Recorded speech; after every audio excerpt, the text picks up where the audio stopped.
ګڼه کې د رک د زندګۍ اواز څوک اوري زما د خاموشۍ اواز او بې ارامۍ ته وربخي سکون کړي یو کلندر د ثوابه اواز. سلامونه وګوستړي مشي جاوید شاه درمان یم او دا وخت زه کالام کې یم او تاسو ما سره خوا کې چې کوم دا سړی وینئ دا تاج حیران دی چې د کالام یوازینی د پښتو یو شاعر دی دلته کې چې د پښتو د قدرونو د پښتو کړو وړو د پاره او د پښتنو د پاره کار کوي او د خپل د دې د کالام د اوسیدونکو د پاره هم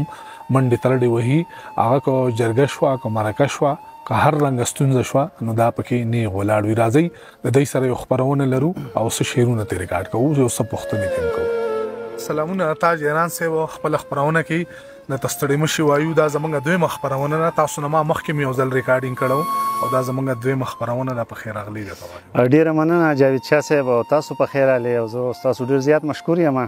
چې دا دویم ځل دی دومره لرې نه تاسو کړه او تکلیف برداشت کوئ دلته ماله راځي. ستاسو یو جهان مننه ستاسو د دې ملګرو ډېره مننه کوم او ډېر شکریه. زه به یو نظم تاسو ته وایم خو مخکې به یو څو شعرونه دغه کړم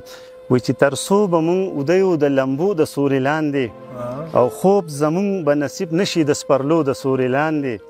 او مونږ د امن په جولۍ کې داسې خوب د امن غواړو څنګه سترګې چې وده شي د بڼو د سوري لاندې. وی تاج حیرانه پښتونخوا به د سرونو قتلګاه شي که راټول پښتانه نه شو د پښتو د سوري لاندې. دا نظم دی چې دا خاوره دا وطن ډېر په بدحالۍ سره مخ دی او دا مونږ ته وایي ما ته حال رنګ دی خپل وطن ووي ما ته حال رنګ دی خپل وطن ووي هم دې تاله والا چمن ووي ای ګلالو در نه غلام نشم نورو ملکونو کې بدنام نشم او وایي په تن مې خاماران لګیا دی وینه زمانه یې نچوړه کړه هغه د بیای جبې ولړزېدو څه منصوبه یې راته جوړه کړه ښکاري دا ځل مې په زندان خیجوي په سرو لمبو درله ارمان خیجوي او ویښ شپتا که دومره ګرانه یمه بچ مې که دار پله روانه یمه وی تا هم زما د غیږې پیس کلی تا هم زما د عشق میس کلی نه دي نشه نه دي لشه ښکاره کړو تا مې اغیار ته ښه سینه ښکاره کړو او که زه دې وګټلم ستا به یمه ستا د خوبونو شالیلا به یمه وی ته به مې شونډې او لیمه ښکلوي په ناویتوب کې به مې ته ښکلوي وی زما په شان باندې دونه لګي او ته راته ګورې هی افسوس پښتونه زما په شان باندې دونه لګي او ته راته ګورې هی افسوس پښتونه په لمن پاکه مې داغونه لګي د دې به څوک کوي تپوس پښتونه او څه انګریزي قانون لګړه کړمه زه څه رشوتي قانون ایره کړمه زه او د شنو بڼونو نه مې نوم رانوي د شین چمن ښایست مې هم رانوي. ای تاج حیرانه وي دا ګلان به څه کړې دا بلبلان او شنه توتیان به څه کړې بازان به وجاړي د غرونو په سر تورتم به راشي د رنګونو په سر بیا به زما غې کې سپرلی نه ویني بیا به دا مستې ګلدرې نه ویني حال یې په نوم د هر مین ووي حال یې په نوم د هر مین ووي دا دې تاله والا چمن ووي ای ګلالو در نه غلام نشم نورو ملکونو کې بدنام نشم نورو ملکونو ډېر ښکلي جذبات دي. ارشاد اورو غزل لیجي وی دا ځلې خصم را پسې شوی دی او ستا لیونی غم را پسې شوی دی راشه که نه دا خو یې رانه وشړه راشه که نه دا خو رانه وشړه سپی دا ستا د چم را پسې شوی دی او څه خپله قسمت په مخه کړی یم څه خپله قسمت په مخه کړی یم څه خپله صنم را پسې شوی دی او ای زړه د رقیب نوم راته مه اخله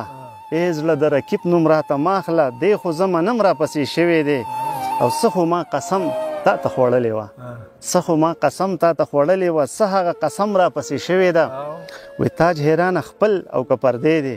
پټ پټ څوک ادم را پسې شوې ده پټ پټ څوک ادم را پسې شوې ده وی ای عشقه دا څه دې کړم درد دې کړم ټپه دې کړم او زه خو لا مر نه غواړم خور په جنازه دې کړم وی تا واخلم که دا واخلم سوچ په فیصله دې کړم او وی رنګ د خوشحالو ما په غم کې اموخته دې کړم مه وایه اوس ښه ګرځه وران شم کله ښه دې کړم وی تاج حیرانه باد یوړم سپک لکه بڼه دې کړم سپک لکه بڼه دې کړم وی پرېږده دنیا په دې دنیا څه کوي او دا خو بلا ده په بلا څه کوي نو د دې دنیا د یو څو ورځو ژوندون د یو څو ورځو په ښکلا څه کوي او ای سوداګره تاواني به دې کړي ای سوداګره تاواني به دې کړي د دې بازار په دې سودا څه کوي او ګلونه ډېر به د ازغو نه ښه وي بیا د ازغو په تمنا څه کوي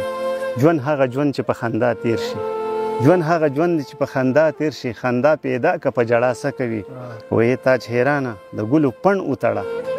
ثواب به ښه وي په ګناه څه کوي، ثواب به ښه وي په ګناه څه کوي. وایي په غم کې ګرځمه دلبر نه راځي، خواله زما د زړګي سر نه راځي. او لوز یې کړی په اختر د راتلو، عمر شو تیر هغه اختر نه راځي. او زما په سترګو کې ګلونه جوړ شوه، هغه ظالم هیڅ په نظر نه راځي. او ښکاري غمازو سره ډله شولو، ځکه دې چم ته په چکر نه راځي. وایي زه تاج حیران پسې کچکول جوړوم، ماله د دې نه بل هنر نه راځي، ماله د دې نه بل هنر نه راځي.